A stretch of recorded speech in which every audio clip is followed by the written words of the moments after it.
அப்படியே நிக்கிட்ட வீட்டுக்கு வருவேன். ஆமா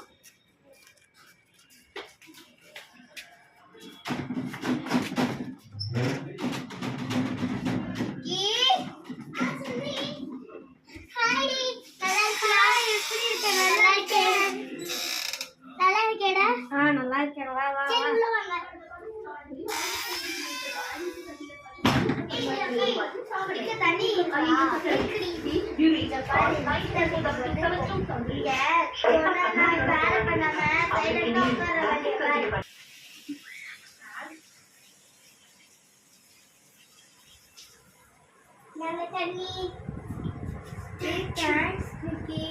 பரவாயில்லடி நல்லா இருக்கான்னு நல்லா இருக்கான்னு நல்லா இருக்காடி செம்மையா இருக்குடி. சரி அதுக்கப்புறம் எப்படி இருக்கே? நல்லா இருக்கேன். ஸ்கூல்ல எப்படி போகுது? அது எங்கடி நல்லா தான் போகுது. ஃபீஸ் தான் ஏற்றிக்கிட்டே இருக்காங்க, போர்ஷன்ஸும் ஏற்றிக்கிட்டே இருக்காங்க. இந்த காலத்துல எல்லாம் அப்படி தாண்டி இருக்கும். ஆமா அந்த பிரியா அவள் ஸ்கூல் விட்டு போயிட்டாளாடி. ஐயோ அதையே கேட்குற, ஒரு பிரச்சனையே ஆச்சு. ஆமா ஏன் நீ உன் வீடை எங்க மாத்திட்ட? நாங்க எங்கெங்கெல்லாம் தேடணும் தெரியுமா?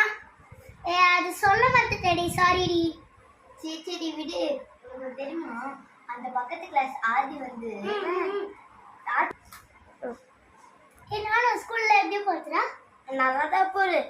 உன் ஸ்கூல்ஸ் எப்படி போகுது? அது ஏன் கேட்குற? காண்டார படத்துல எப்படி ஓன்னு கத்துவாங்க அந்த மாதிரி கத்தின்னு இருக்குடா. அன்னைக்கு ஃபிஷ் மார்க்கெட்டா இல்ல ஸ்கூலானே தெரியல, என்ன வேற தெரியாம லீடரா போட்டாங்க. ஐயோ தாங்க முடியலடா சாமி. ஃபர்ஸ்ட் நான் ஃபுல்லா புக் எடுத்து வந்திருக்கேன், ஒண்ணுமே நடத்தவே இல்ல. முன்னாடியே சொன்னா வச்சு தெரியும்ல. அவங்களுக்கு என்ன பைத்தியமா போயிடுச்சு? அதான் யாருக்கு தெரியும், சும்மா நுயிந்துங்க. ஒன்னு ஃபீஸை கம்மி பண்ணுறேன், இல்லைன்னா வேற ஏதாச்சும் கம்மி பண்ணுறேன். எதுவுமே கம்மி பண்ணாம ஏற்றினேன். நம்ம பேரண்ட்ஸ் எல்லாம் நம்ம மேலே தான் ப்ரெஷர் போடுறாங்க. அது எவ்வளோ இங்கே ஆரம்பிச்சா இங்கே முடிக்குது, அங்கே ஆரம்பிச்சா அங்கே முடிக்குது. சுபா இது படிக்கிறதுக்குள்ள போதும் நான் இது. ஆமாடியா பைத்த பூச்சி கிளி வெட்டி மாதிரி ஓவரா போறாங்க. நீ நான் ஃபர்ஸ்ட் எல்லாம் மூட்டை மூட்டையா தூக்கிட்டு வந்திருக்கேன், ஒண்ணுமே பண்ணவே இல்லடி. சும்மா கேம்ஸ் தான் வச்சிருந்தாங்க. இது தெரிஞ்சிருந்தா நம்ம வீட்லயே தூங்கிருக்கலாம்டி. ஆமா நம்ம என்ன லாஸ்ட் பெஞ்ச் ஃபர்ஸ்டான படிக்கிறவங்க, நம்ம நல்லா படிக்கிறவங்க தானே, டீச்சர்ஸ்க்கு தான் நம்மளுக்கு தான் தெரியும். அவங்க நம்மளே இப்படி பண்ணா என்ன அர்த்தம்? அந்த பக்கத்து கிளாஸ் என்ன திரும்ப பண்ணா?